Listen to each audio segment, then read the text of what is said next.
भवत्प्रभावा विदुराहि गोपातरुप्रपातादिकमत्र गोष्ठे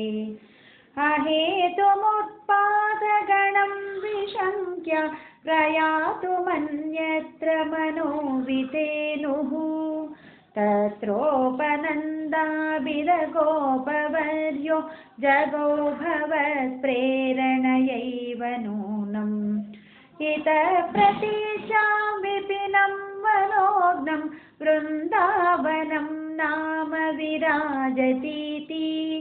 बृहद्वनं तत्खलु नन्दमुख्या विधाय गोष्ठीनमथक्षणेन त्वदन्वितत्वज्जननी निविष्टा गरिष्ठयानानुगता विचेलुः अनो मनोज्ञध्वनिदेनुपालि कुरप्रणादान्तरतो वधूभिः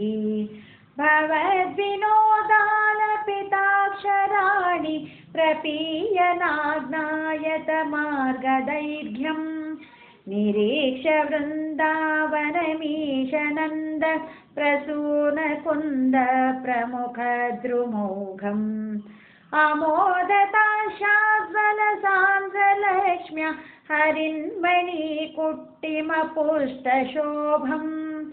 नवाकनिव्यूढनिवासभेदेष्वशेषगोपेषु सुखासितेषु वनश्रियं गोपकिशोरपालि विमिश्रितः पर्यवलोकतास्त्वम् अरालमार्गागतनिर्मलापां मरालपूजाकृतनर्मलापम् निरन्तरस्मेरसरोजवस्त्रां कलिन्दकन्यां समलोकयस्त्वम् मयूरकेकाशतलोभनीयं मयूखमालाशफलं मणीनां विरिञ्च गोवर्धनमैक्षतास्त्वं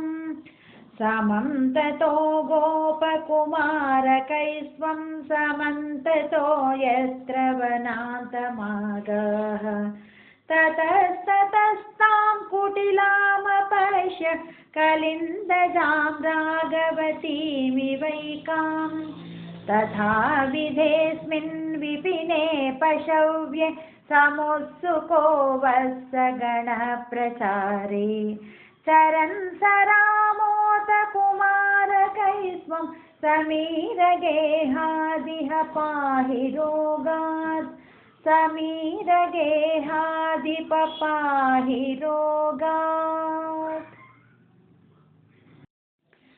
भवत्प्रभावा विदुराहि गोपातरुप्रपाता।